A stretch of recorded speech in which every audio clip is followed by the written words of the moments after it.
Start कर रहे हैं नोट से। अब ज़रा समझिएगा, जैसे मैंने बोला कि ये मेरे पास कार्टेशियन प्लेन है 3D का, एक्स और वाई, एक्स वाई और जेड एक्सिस है। एक्स हो गया, वाई हो गया और ये जेड एक्सिस हो गया। और ऐसे मैंने बोला कि ये मेरे पास एक पॉइंट है और एक पॉइंट ये अननोन है। ये दो पॉइंट्स हैं, इसको ए मान लिया, इसको मैंने पी मान लिया, तो ये एक लाइन हो गई ऐसे। दिस इज़ ए लाइन, ठीक है जी। ए पी लाइन के ये जो लाइन एल है, इस लाइन पे एक पॉइंट है ए, ठीक है। इस पॉइंट के हमने बोला इस पॉइंट का पोजीशन वेक्टर ए वेक्टर है और ये पॉइंट पी अननोन है, तो इसको मैंने आर मान लिया। जो अननोन है उसको मैंने, उसका पोजीशन वेक्टर मैंने आर मान लिया। और इसके ही पैरेलल मैंने बोला, मान लीजिए ये एक वेक्टर है बी वेक्टर, तो रिलेशनशिप क्या होगा? तो रिलेशनशिप होगा ए पी जो है, A P vector is parallel to B vector, ये रिलेशनशिप होगा। तो अब अगर ये पैरेलल है तो हमें मालूम है, वेक्टर्स में हमने पढ़ा है कि वी कैन से कि A P is lambda times B vector, ठीक है जी। अब ए पी को हम क्या ब्रेक कर सकते हैं? ए पी को हम लिख सकते हैं O P minus O A, this equals to lambda B. तो ओ पी का मतलब हमने क्या बोला? आर वेक्टर, और ओ ए का मतलब क्या? A vector equals to lambda B. तो यहाँ से r इक्वल्स टू क्या निकला? r इक्वल्स टू आया a प्लस लैम्डा बी। तो ये जो मेरे पास आई, this is equation of line जो एल हम बोल रहे हैं। तो is equation of line l in vector form, ठीक है जी। यहाँ तक किसी को कोई डाउट है तो बताइए। लिख लिया सबने इसको? मैं फिर से एक्सप्लेन कर रहा हूँ। ए हमारे पास एक फिक्स्ड पॉइंट है, हमें मालूम है ए का वैल्यू क्या है। आर कोई भी अननोन पॉइंट है। जैसे आप लोगों को स्ट्रेट लाइंस क्लास 11th का याद हो, तो क्लास 11th में भी हम क्या बोलते थे? हम ये बोलते थे कि जैसे ये कोई लाइन है और ये कोई पॉइंट है इस लाइन पे x1 comma y1, this is fixed, जिसका वैल्यू हमें मालूम है, और ये कोई पॉइंट है x और y। तो इसकी इक्वेशन हम निकालते थे कि y माइनस y1 एक ओवर, ऐसे कर लो चलो, x minus x1 this equals to slope of the line. तो यहाँ से हम इक्वेशन ऑफ लाइन ऐसे बनाते थे।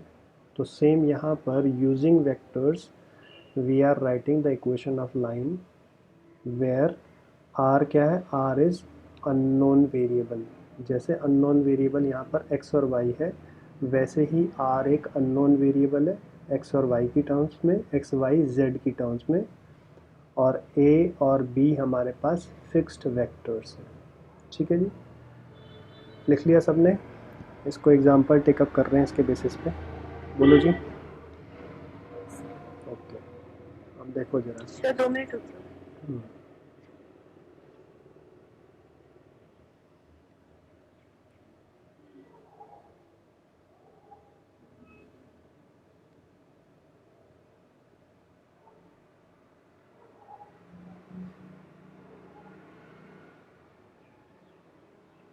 हो गया वैष्णवी? Yes sir. ओके, अब जैसे मैं आपसे क्वेश्चन कहता हूँ, क्वेश्चन है find vector equation of line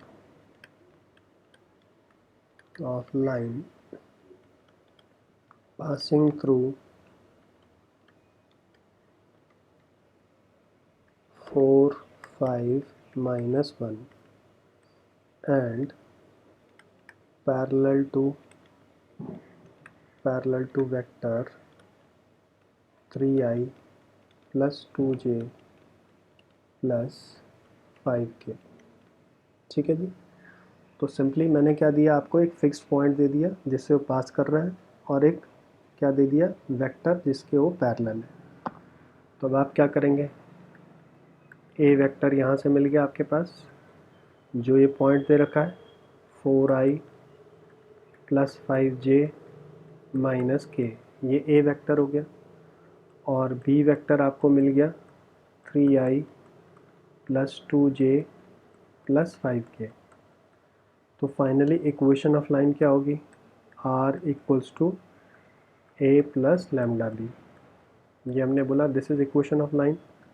तो इसमें ए वेक्टर की वैल्यू डालो 4i प्लस 5j माइनस के, ये ए वेक्टर हो गया, प्लस लैम्डा बी वेक्टर का वैल्यू डालो 3i plus 2j plus 5k। बस ये मेरे पास इक्वेशन ऑफ लाइन आ गई। ठीक है जी, this is vector equation, this is called vector equation. जहाँ पर आर की टर्म्स में हम किसी इक्वेशन को हम बोलेंगे तो वो वेक्टर इक्वेशन कहलाएगी। ठीक है, डन हो गया सभी का।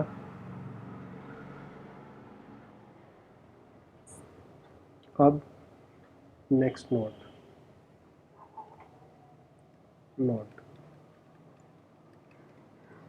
Equation of line in Cartesian form. अगर मैं इसको कार्टेशियन फॉर्म में निकालना चाहूँगा तो हमने क्या किया, जो आर अननोन वेक्टर है उसको मैंने एक अननोन पॉइंट अज्यूम कर लिया, एक्स आई वाई जे और जेड के। ये हमने बोला आर है, एक्स वाई जेड क्या अननोन है, वेरिएबल्स है। और जो ए वेक्टर हमें दे रखा है उसके पॉइंट मैंने मान लिया x1 i y1 j और z1 के। ठीक है जी। और b जो पैरेलल वेक्टर है उसको मान लिया ए आई बी जे और सी के, ये मैंने मान लिया। तो अब हमने फॉर्मूला बताया था equation of line is R vector equals to A plus lambda B. तो आप लोग साथ साथ बोलते भी चलिए, उससे आपको फॉर्मूला याद भी रहेगा। R equals to A plus lambda B. अब आर का वैल्यू मैं प्लेस कर लेता हूँ लेफ़्ट साइड पे, तो ये हो गया एक्स आई वाई जे जेड के। राइट साइड पे ए का वैल्यू डाल लेते हैं, तो x1 i y1 j z1 के। और ऐसे ही b का वैल्यू डाल लेते हैं, ए आई बी जे और c के, ऐसे डाल लिया। अब दोनों तरफ आप कंपेयर करो, comparing coefficient of i j और k, दोनों तरफ कंपेयर करते हैं i j k के कोफिशिएंट्स को। तो लेफ़्ट साइड पे i का कंपोनेंट क्या है x, राइट साइड पे i का कंपोनेंट क्या है x1 प्लस दूसरे ब्रैकेट में क्या है i का कंपोनेंट लैम्डा a। तो यहाँ से क्या निकला, x minus x1 equals to lambda a आ गया। That means we can write it like this, x minus x1 over a equals to lambda. ठीक है जी। ऐसे ही j के कंपोनेंट को कंपेयर करो, तो लेफ़्ट साइड पे y है, राइट साइड पे क्या है y1 प्लस लैम्डा बी। अब y1 को लेफ़्ट साइड पे लाएंगे तो y minus y1 equals to lambda b, यानी we can write it like this, y minus y1 over b equals to lambda.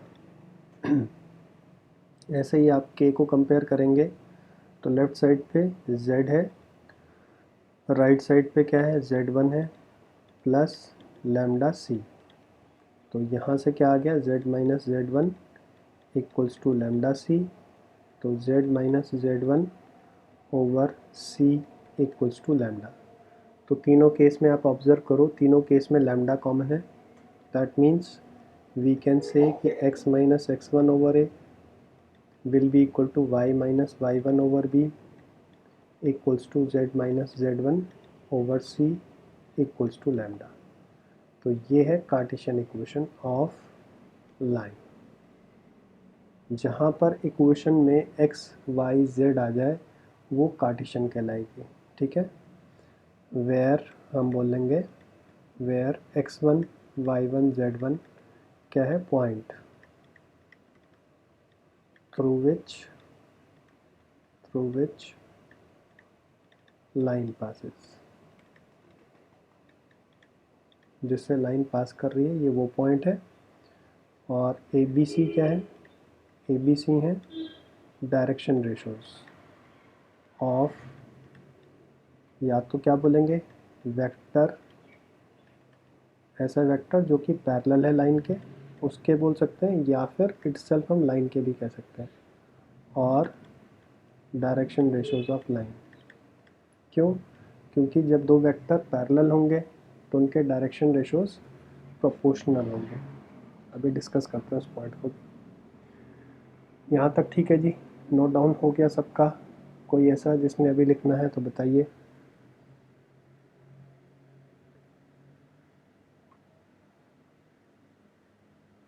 हो गया जी? अब इसमें एक पॉइंट आप और समझिएगा जो आपको क्वेश्चन करते समय फॉलो करना है। कोफिशिएंट ऑफ, पहला point, coefficient of X Y Z should be 1, हमेशा ही 1 होना चाहिए। दूसरा पॉइंट क्या है कि direction ratios A B C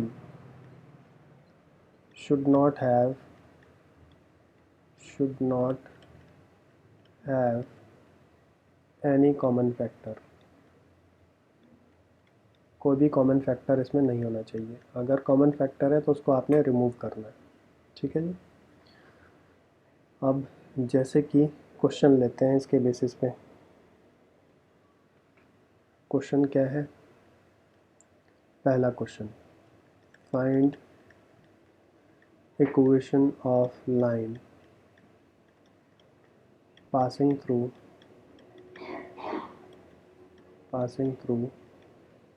1 minus 1 3 and parallel to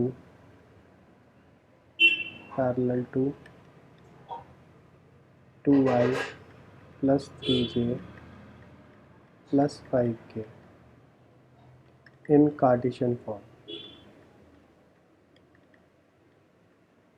जब आपको कुछ नहीं दिया कि कार्टेशियन बनाना है या वेक्टर बनाना है तो आपकी चॉइस है, बट यूजुअली आई सजेस्ट कि यू गो फॉर कार्टेशियन बनाएंगे तो काफ़ी हेल्प होती है।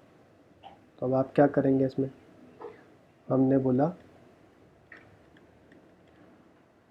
ये मुझे एक पॉइंट दे रखा है, यानी x1 हो गया 1, y1 हो गया -1 और z1 हो गया 3, और ये लाइन वेक्टर के, जो लाइन के पैरेलल है उसके वेक्टर दे रखा हो, तो उसके डायरेक्शन रेशोज यहाँ से आ जाएंगे।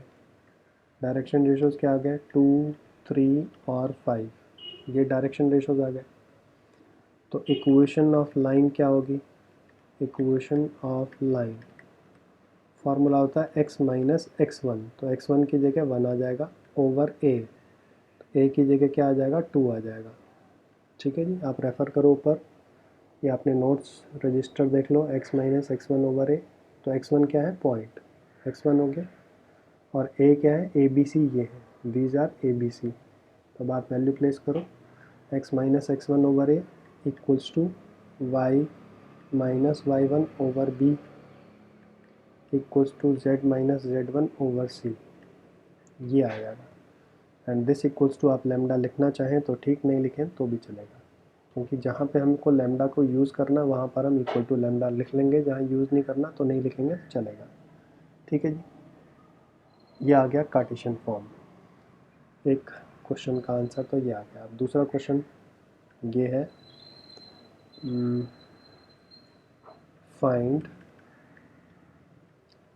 Direction ratios of line 2x minus 1 over 5,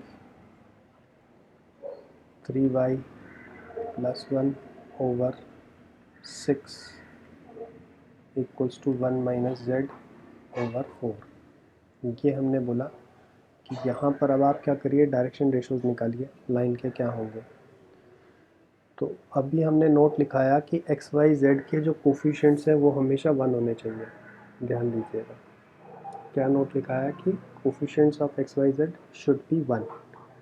तो यहाँ पर एक्स वाई जेड के साथ, यहाँ पर एक्स के साथ 2 है, यहाँ पर वाई के साथ 3 है, यहाँ पर जेड के साथ -1 है। तो मुझे इनको चेंज करना पड़ेगा। तो चेंज कैसे करेंगे जी? आप क्या करिए, पहले 2 कॉमन ले लीजिए। तो ये ऐसे हो जाएगा, x - 1/2 हो जाएगा डिवाइडेड बाई 5। यहाँ से 3 कॉमन ले लीजिए। तो ये क्या हो जाएगा, y + 1/3 डिवाइडेड बाई 6। फिर यहाँ से माइनस कॉमन ले लीजिए। तो z - 1 डिवाइडेड बाई 4 ऐसे हो जाएगा। बोलो जी, सबको क्लियर है यहाँ तक? कोई कन्फ्यूजन तो नहीं है? फिर यहाँ पर ये जो 2 है इसको मैं नीचे ले जा सकता हूँ, क्योंकि 5 से तो कट नहीं रहा। तो इसको मैं ऐसे लिख सकता हूँ, x - 1/2 और इसको यहाँ ले गए डिवाइडेड बाई 5/2 ऐसे लिख लिया। और ये हो गया y + 1/3 और 3 से 6 कट गया तो 2 हो गया, इक्वल्स टू z -1 और -4, माइनस नीचे ले जाओ, ऐसे हो गया। ठीक है जी। तो अब मैं क्या बोलूँगा, डायरेक्शन रेशोज़ मुझे बताने हैं। तो डायरेक्शन रेशोज़ आर जो भी अपॉन में है, यानी 5/2, यहाँ पर क्या है 2 और यहाँ पर क्या है -4। ये मेरे पास डायरेक्शन रेशोज़ हो गए। और इन डायरेक्शन रेशोज़ में अगर अपॉन वाले को मैं हटाना चाहूँ तो सबको आप 2 से मल्टीप्लाई कर लो। तो ये बन जाएगा 5, ये 4 हो जाएगा और ये -8 हो जाएगा। तो ऐसे भी हम आंसर लिख सकते हैं। तो बेटर क्या है, बेटर आप ऐसे लिखें। बोलो जी, सबको समझ में आया डायरेक्शन रेशोज़ कैसे निकल रहे हैं? ठीक है, फाइन। और अगर इसने बोला होता कि पॉइंट भी बताइए, फाइंड डायरेक्शन रेशोज़, और साथ में मैं आपको बोल देता also find point through which line is passing. अगर मैंने साथ में आपसे ये भी पूछा होता कि पॉइंट बताइए, तो उस सिचुएशन में आप क्या करते हैं? उस सिचुएशन में स्टैंडर्ड फॉर्मेट क्या होता है? स्टैंडर्ड फॉर्मेट हमने बताया ये होता है x - x1/a, यानी माइनस, ठीक है, बीच में माइनस होता है स्टैंडर्ड फॉर्मेट में। तो उसमें ये वाला स्टैंडर्ड फॉर्मेट में नहीं है, बाकी सब में तो ठीक है। ठीक है जी। तो उसके लिए आप क्या कर सकते हैं, आप जब पॉइंट बताएंगे, जैसे ये मान लीजिए ये स्टैंडर्ड फॉर्मेट हमने बताया, ये हमने बताया था स्टैंडर्ड फॉर्मेट। तो इस स्टैंडर्ड फॉर्मेट में पॉइंट हमने क्या बोला, हमने बोला point is x1 y1 z1, ये हमने पॉइंट बताया। तो जब बीच में माइनस लगा हुआ है तो मैं x1 y1 z1 पॉजिटिव लिख रहा हूँ। ठीक है। तो यहाँ पर अगर मैं पॉइंट बोलूँगा तो पॉइंट क्या होगा 1/2, क्योंकि माइनस लिखा है तो पॉजिटिव लिखेंगे। जहाँ पे प्लस लिखा है तो नेगेटिव लिखेंगे। यहाँ पर माइनस लिखा है तो पॉजिटिव लिखेंगे। ये मेरा पॉइंट है, इस पॉइंट, रिक्वायर्ड पॉइंट। और इसमें आप ध्यान देना, इस पॉइंट में हम कुछ कांस्टेंट मल्टीप्लाई नहीं करते हैं। जैसे मैंने डायरेक्शन रेशोज़ में कांस्टेंट मल्टीप्लाई कर लिया अपॉन वाले 2 को रिमूव करने के लिए, लेकिन इसमें हम ऐसा नहीं कर सकते। इस बात का आप ध्यान रखेंगे। ठीक है जी। तो यही मेरा पॉइंट, अगर फ्रैक्शन में आ रहा तो फ्रैक्शन ही रहेगा। ठीक है। अब नेक्स्ट पॉइंट हम लोग डिस्कस करने जा रहे हैं। हो गया डन सबका? बताइए जी।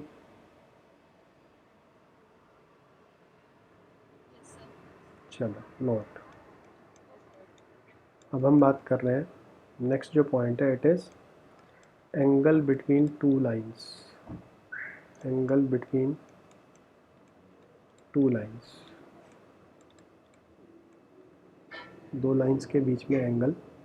अगर एक लाइन मेरे पास ये है r1 vector equals to a1 plus lambda b1 vector, और दूसरी लाइन ये है r2 vector equals to a2 plus mu b2 vector.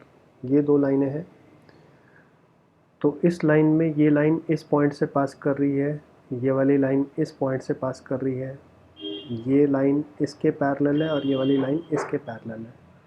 तो इसको ऐसे समझो कि अगर मैंने बोला कि ये दो लाइनों के बीच में एंगल है थीटा, ये है दो लाइंस के बीच में एंगल, तो इस लाइन के पैरेलल जो वेक्टर होगा वो कुछ इस तरह से होगा, ठीक है जी।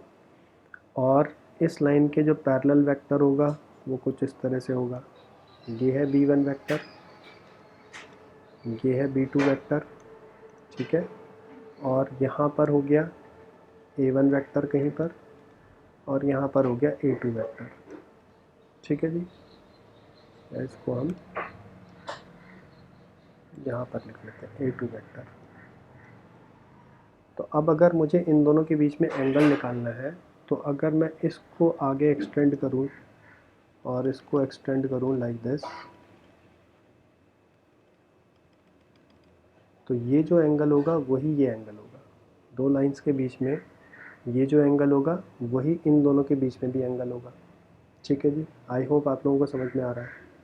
या फिर से और मैं इसको प्रॉपरली कार्टेशियन ऐसे प्लेन बना लेता हूँ, और इसमें हमने बोला कि ये एक लाइन है और एक लाइन ये है, ये दो लाइन्स है। इस लाइन के जो पैरेलल आएगा ऐसे, और इस लाइन के जो पैरेलल आएगा ऐसे, दोनों के बीच में जब हम एंगल ड्रॉ करेंगे तो वो भी सेम एंगल आएगा, क्योंकि कार्टेशियन प्लेन के हिसाब से वो भी सेम बन जाएगा, ठीक है जी। तो इस चीज़ को आप ध्यान रखना कि अगर मुझे दो लाइंस के बीच में एंगल निकालना है तो हम किसको यूज़ करेंगे, इन दो वेक्टर्स को यूज़ करेंगे। तो cos थीटा क्या होगा, cos theta will be same जो हम वेक्टर्स में यूज़ करते हैं, b1 dot b2 over magnitude of b1 और मैग्नीट्यूड ऑफ b2, ये हम यूज़ करेंगे, ठीक है जी। This is angle between two lines. जैसे कि ये तो हो गया, ठीक है। ये एग्जांपल देखो जरा, ये एग्जांपल है, मुझे इन दोनों के बीच में एंगल निकालना है। दो हमें लाइंस के इक्वेशन दे रखी हैं,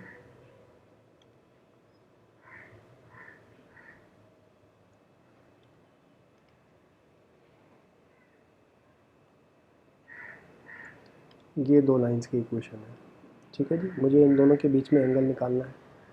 तो अगर आप इक्वेशन ऑफ लाइन देखें तो ये क्लियरली नज़र आ रहा है, ये a1 वेक्टर है, लैम्डा के साथ जो लगा ये b1 वेक्टर है, दिस इज़ b1 वेक्टर।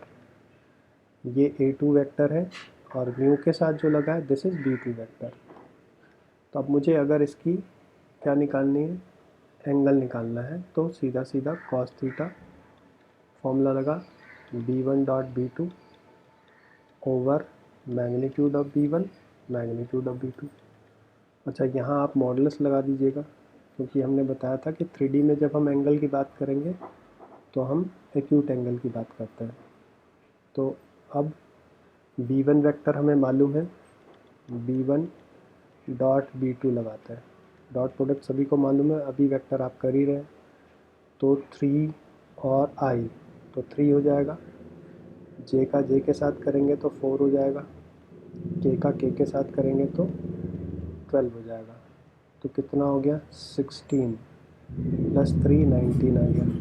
फिर मैग्नीट्यूड ऑफ b1 निकालिए, तो b1 का मैग्नीट्यूड कितना आ रहा है, ये हो गया 1 प्लस 4 प्लस 4, तो इट इज़ 8 9 यानी 3 हो गया।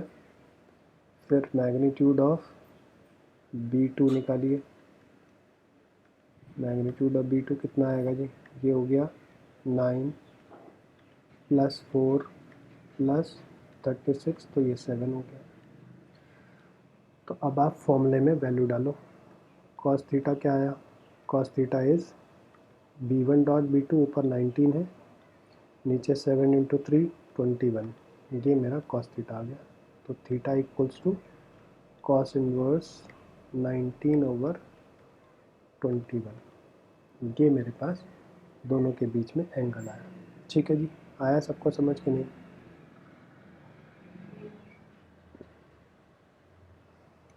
बोलो बच्चों, डन हो गया। Okay fine. अब सेम यहाँ पर आप देखिए, मुझे एंगल निकालना है इन दोनों लाइंस के बीच में। तो एंगल निकालना है तो मैं सीधा B1 और B2 वेक्टर B1 वेक्टर देख लो क्या है इसमें, और B2 वेक्टर देख लो क्या है।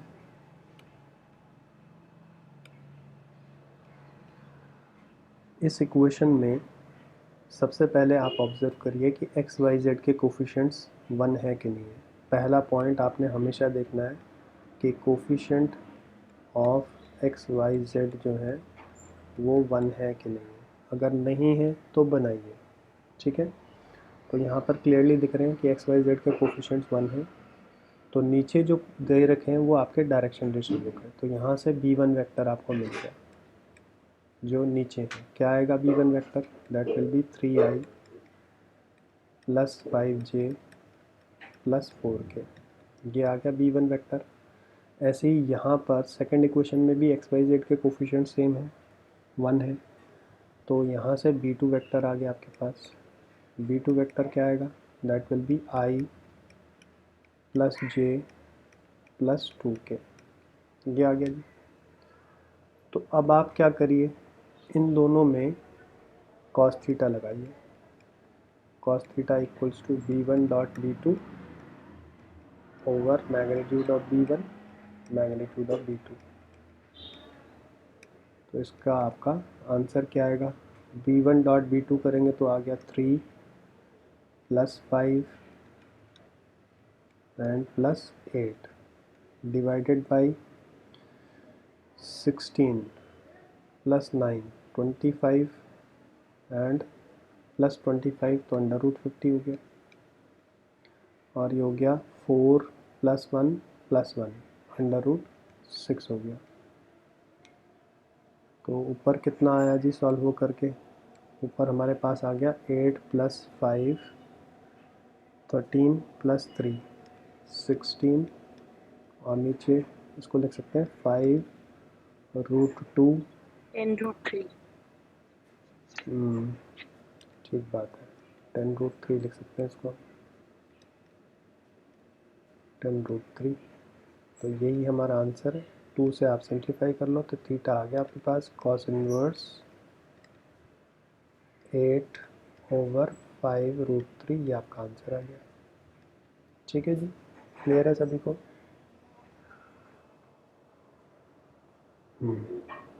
रूट 3 से उसने मल्टीप्लाई डिवाइड कर लिया, बाकी आप यहाँ छोड़ना चाहें छोड़ दीजिए, कोई दिक्कत नहीं है। इसके बाद नेक्स्ट, अब यहाँ से क्लियरली सेम वही कॉन्सेप्ट लगेगा क्योंकि cos थीटा इन्वॉल्व हो रहा है। तो दो लाइंस अगर परपेंडिकुलर है तो B1 डॉट B2 क्या 0 हो जाएगा। ठीक है जी, तो आप लिख लीजिए इसको भी, नोट लिखिए, note when two lines are perpendicular then B1 dot B2 will be equal to 0। एक तो हम ये बोल सकते हैं, दूसरा हम क्या बोल सकते हैं, sum of product of direction ratios will be 0। इसका मतलब क्या है? अगर हम बोल रहे हैं कि एक वेक्टर B1 ऐसा है जिसके डायरेक्शन रेशियोज हैं A1 B1 C1, दूसरा वेक्टर है जिसके डायरेक्शन रेशियोज हैं A2 B2 C2। तो ऑब्वियस सी बात है अगर इनका डॉट प्रोडक्ट करेंगे तो ऐसे आएगा A1 A2 plus B1 B2 plus C1 C2 equals to 0। ठीक है, तो ये आप अप्लाई करेंगे जब दो वेक्टर्स, दो लाइंस आपस में परपेंडिकुलर है। उसके बेसिस पे एक इम्पॉर्टेंट क्वेश्चन है आपकी बुक में, क्वेश्चन नंबर 12। इसको आप लोग देखिए ज़रा, क्वेश्चन नंबर 12 इम्पॉर्टेंट मार्क कर लीजिएगा आप लोग। और ये ध्यान रखना, परपेंडिकुलर का मतलब हमने डिस्कस किया है आज वेक्टर्स में ऑर्थोगोनल भी होता है। कई बार हमें टर्म नहीं पता होती, तो उसकी वजह से हम छोटा सा क्वेश्चन होता है हम नहीं कर पाते हैं। अब इसमें क्या करेंगे, इम्पोर्टेंट मार्क कीजिएगा इसको। इसमें बोला पी आप फाइंड करिए, ये लाइन और ये लाइन आपस में राइट एंगल में आर एट राइट एंगल्स यानी परपेंडिकुलर। तो अब आप ऑब्जर्व करो, सबसे पहले मैंने क्या बोला था कि आपको क्या देखना है, coefficient of X Y Z वो 1 है कि नहीं है, इज़ 1, शुड बी 1। तो 1 है कि नहीं है ये देखो। तो इस केस में ये क्या है, 1 माइनस एक्स है, तो एक्स आपके पास एक्स का कोफिशिएंट -1 है तो आप माइनस कॉमन ले लीजिए पहले, तो ऐसे हो जाएगा x -1 ओवर 3।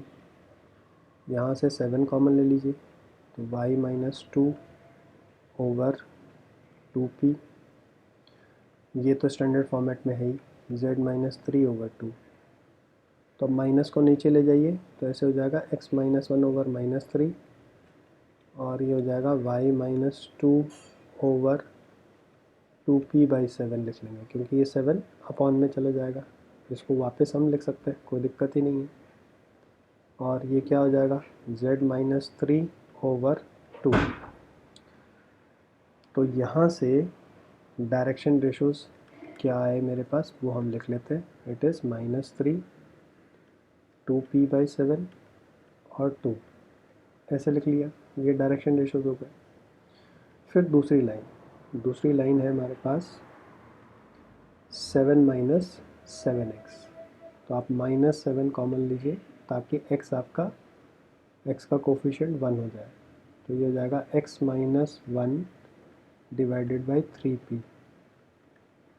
फिर हो गया y -5 डिवाइडेड बाई 1, और इसमें से भी माइनस कॉमन ले लो, तो z -6 ओवर 5।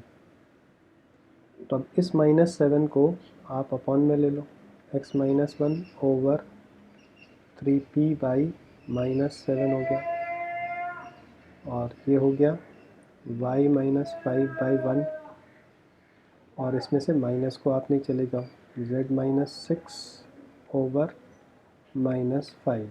तो इसके डायरेक्शन रेशोज़ क्या हैं, डायरेक्शन रेशोज़ हो गए -3p/7, 1 और -5, ये इसके डायरेक्शन रेशोज़ हो गए। अब क्योंकि क्वेश्चन ने बोला है कि दे आर परपेंडिकुलर, तो परपेंडिकुलर का कॉन्सेप्ट लगाइए, -3a1 a2 into -3p/7, a1 a2 हो गया, this is a1, this is a2, a1 into a2 plus b1 b2 यानी 2p/7 into 1 plus c1 c2 यानी 2, और c2 क्या है, -5 इक्वल्स टू 0। अब इसको आप सॉल्व करिए, तो यहाँ पर क्या आ रहा है, इट इज़ 9p/7, ये हो गया 2p/7, ये क्या हो गया -10 equals to 0।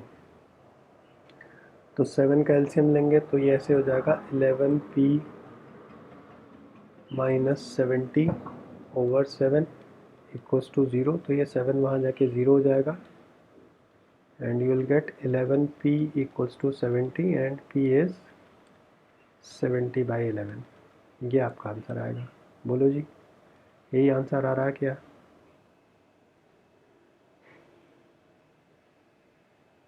Yes, sir. Okay fine.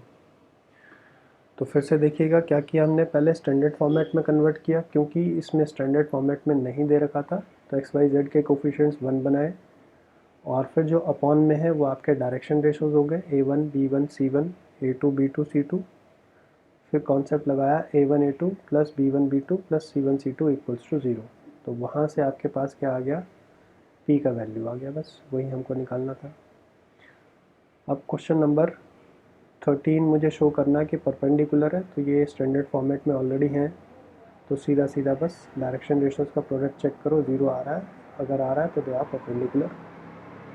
Question number 11 हमको बोला एंगल फाइंड करना है बिटवीन 2 लाइंस, तो ये किसकी तरह है, एग्जैक्टली इस क्वेश्चन की तरह है। एग्ज़ाम्पल जो हमने 11 किया, ठीक है। पहले कोफिशिएंट्स देख लीजिएगा, कोफिशिएंट्स सबके ठीक है ऑर्डर में है, तो फिर से उनका यहाँ से b1 वेक्टर आ जाएगा, यहाँ से b2 वेक्टर आ गया, cos थीटा का आप फॉर्मूला लगाइए। सेम सेकंड पार्ट में भी स्टैंडर्ड फॉर्मेट में है, b1 वेक्टर आ गया, नीचे वाले टर्म्स को लेकर के b2 वेक्टर आ गया, cos थीटा आ जाएगा, तो ये भी सिंपल है। 10th क्वेश्चन किसकी तरह है? 10th क्वेश्चन ये हम कर चुके हैं, ये वाला एग्जाम्पल 9 की तरह है। ये लैम्डा और म्यू के साथ जो लगा होता है वो b1 और b2 वेक्टर है। तो यहाँ पर आप ऑब्ज़र्व करो, यहाँ पर ये लैम्डा के साथ लगा हुआ है, तो ये b1 वेक्टर हो गया, और ये म्यू के साथ है, तो ये आपका b2 वेक्टर हो गया। फिर cos थीटा लगाइए, तो 10th 11th और 13th ये आपसे इजीली हो जाएंगे, ठीक है जी। फिर ये आपको दे रखा है 7th क्वेश्चन, इसमें कह रहा है कि इक्वेशन कार्टेशियन इक्वेशन आपको दे रखी है, इसको वेक्टर फॉर्मेट में कन्वर्ट करना है। तो चलो इसके जैसा मैं एग्जांपल करा देता हूँ, वैसे तो खैर आप कर सकते हैं, बट फिर भी चलो। अगर मेरे पास ये इक्वेशन है, सपोज मैं इसको थोड़ा चेंज कर देता हूँ, 1 - x/2 3 + y/5 एंड 2x - 4/6 ये मुझे दे रखा है, और बोला कि कन्वर्ट इनटू वेक्टर फॉर्म। इसको मुझे वेक्टर फॉर्म में कन्वर्ट करना है, तो क्या करिए, सबसे पहले वही जो अभी तक हम बता ही रहे हर बार हर क्वेश्चन में, स्टैंडर्ड फॉर्मेट देखिए है कि नहीं है। यहाँ पर x नेगेटिव है तो माइनस कॉमन ले लो, x - 1/2, यहाँ पर तो सब स्टैंडर्ड फॉर्मेट में ही है, y + 3/5, यहाँ पर से 2 कॉमन ले लो, x - 2/6, और इस माइनस को नीचे ले जाओ, x - 1/-2, और यहाँ पर क्या हो गया, y + 3/5, यहाँ पर 2 आप नीचे कैंसिल आउट करेंगे तो /3 आ गया। तो सबसे पहले आपको क्या चाहिए, जो वेक्टर फॉर्म है वो है a vector + lambda b vector, ये होता है वेक्टर फॉर्म। तो b वेक्टर तो आपको सीधा सीधा जो नीचे वाले हैं वहाँ से मिल गया, b वेक्टर लिख लो आप क्या है, -2i + 5j + 3k, b vector मिल गया आपको। और a वेक्टर के लिए आपको क्या चाहिए कि लाइन किस पॉइंट से पास कर रही है, तो पॉइंट क्या है, पॉइंट के लिए मैंने बताया था कि अगर ये नेगेटिव है तो हम पॉजिटिव लेते हैं, यानी 1 लिखेंगे, अगर ये पॉजिटिव है तो नेगेटिव लिखेंगे, -3 लिखेंगे, यहाँ नेगेटिव है तो पॉजिटिव लिखेंगे। तो a वेक्टर क्या हो गया, a वेक्टर हो गया i - 3j + 2k, ये मेरे पास a वेक्टर हो गया। अब आपको क्या करना है, अब आपको वेक्टर फॉर्मेट में लिखना है, तो सिंपली अब आप वैल्यू प्लेस कर लो, a वेक्टर का वैल्यू डाल दिया ऐसे, प्लस लैम्डा b वेक्टर का वैल्यू डाल दिया, 2i + 5j + 3k, बस यही रिक्वायर्ड वेक्टर फॉर्म है, रिक्वायर्ड वेक्टर फॉर्म। ये मेरा आंसर आ गया। तो क्वेश्चन नंबर 7 आपसे हो जाएगा, एंड फिर क्वेश्चन नंबर 4 हो जाएगा। ये पॉइंट आपको दे रखा है और किसके पैरेलल है ये आपको दे रखा है, ठीक है जी। एंड चलो फर्स्ट सेकंड थर्ड हम नेक्स्ट क्लास में डिस्कस कर लेंगे। तो जो आपसे हो जाएंगे क्या क्या हो जाएंगे, क्वेश्चन नंबर 4, क्वेश्चन नंबर 7 और question number 10, 11 and 13। Question 10, question 11, question 13 ये बहुत इजीली हो जाएंगे। अगर डिफ़िकल्टी आ रही है तो एक बार फिर से जो हमने करे उनको गो थ्रू करो और उनको रेफ़र करते हुए आप क्वेश्चन ट्राई करिए।